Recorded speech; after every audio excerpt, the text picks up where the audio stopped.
gannaaw bi ñu leen nuyoo ku nekk sa tur ak sa sant tey dañuy waxtaane li jëm ci wàllum justice bu leen fàtte ni CENTIF ñoom dañoo yóbbu ay rapport fële ci parquet financier bi nga xamante ne nii moo war a caytu lépp lu jëm ci wàllum koom yoo xam ne njortu nañ ni jaarul yoon na mu waroon demeewu ko ñoom nag dañoo yóbbu ay rapport yoo xamante ni nii ci xayma daal provisoirement maanaam ci ndégganiku li ñu tegagum seen loxo daal am na 125 milliards yoo xamante ne ni ay opération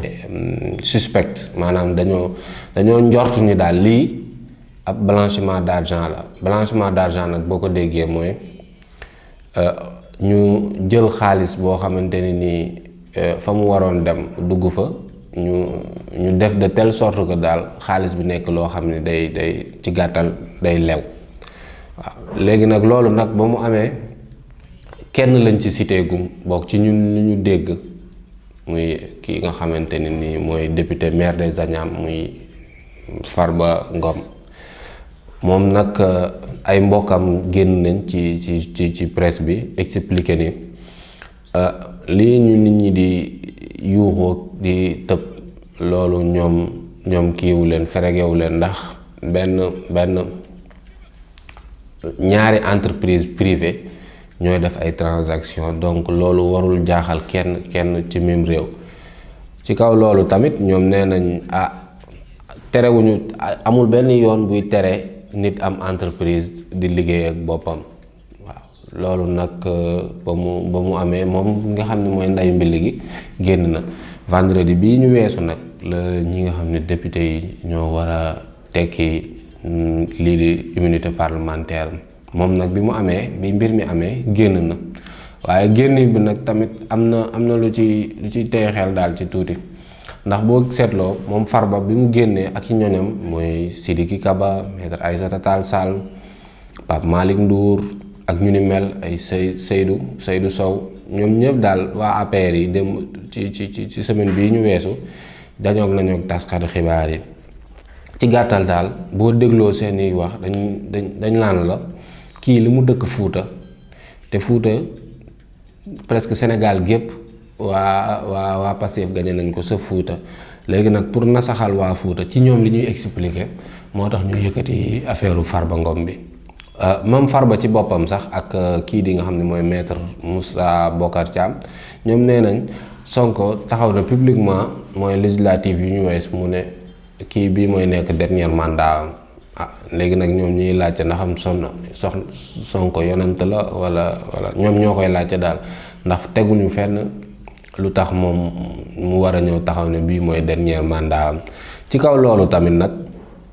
kii nga xamante ne nii mooy Farba moom daal lim na nee na bi ñoom Diomaye ak Sonko toogee ba léegi daal chantier yi nga xamante ne nii ñoo waroon continuer fële ci Fuuta mooy route Dandé Mayo bi aéroport Ourossogui ak université ak yeneen yoo xam ne lim nañ ko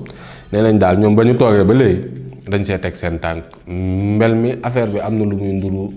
loo xamante ne nii ñaaw na ñu koy tudd ci média ci d'après moom li mu explication waaye li ci yéeme mooy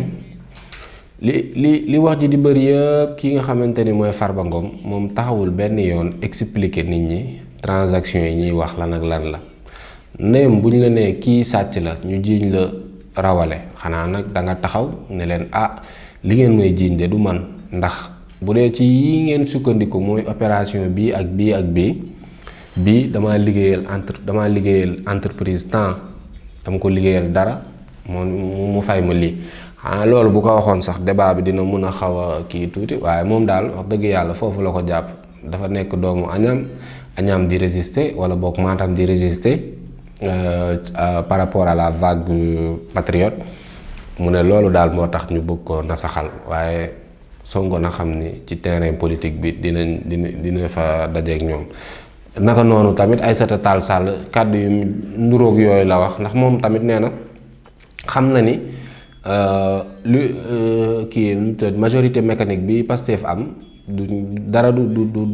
tere ne bu ñëwee assemblée waaye nag na Sonko xam ni bu dee dafa fas yéene nasaxal institution wu république bi ñoom dina leen fekk ci yoon bi. bu dee dafa bëgg a jaxase démocratie bi moom tamit dinañ taxaw temm jàmmaarloog moom ak yu ni mel daal. waaye ba tey duggaguñu dans le fond du dossier. dans le fond du dossier nag ñoom ci seen bopp d'accord dañ ni comme poursuite amagul ñoom d'accord nañ ni jotaguñu dossier bi que avocat mi sax ñoom war nañoo génn leeral askan wi. waaye laaj bi daal mooy loolu ndax bi affaire yi jubee ñoom ñëpp surtout ay proche ki yoom Farba ñoom génn nañ ci presse bi daal expliquer ni c'est une affaire entre deux privés et que warul woon yegg si fii nii quoi et que waaye mais ba tey ci loolu gisuñu benn firnde buy wane ni daal wax dëgg yàlla Farba mi taqu ci wala taq na ci. waaye moom it taxawul benn yoon expliquer ñu transaction yi nga xamante ni nii moom la banque yi suspecté lan moo ko waral, ñaata montant la ak lan ban liggéey la defaloon entreprise beneen bi ba tax mu war ko fay loolu nag xëy na bu avocat yi génnee dina leer. waaye ci fàttali rek dañuy retourner tuuti en arrière ñu fàttali li fi jotoon a xew. bu leen fàttali Farba nag wax dëgg yàlla responsable la ci responsable APR yi ndax amoon na tur amoon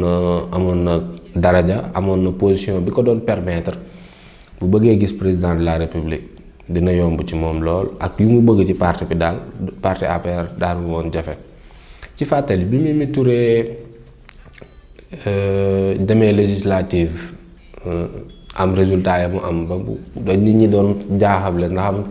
cohabitation du am sax après ba mu ñàkk moom poste présidente assemblée bi Mimi dafa budde génn APR daal mu génnee nag daan ñàkk lu mel ni xeme waa APR ñu ngi fàttaliku kii nga xamante ni nii mooy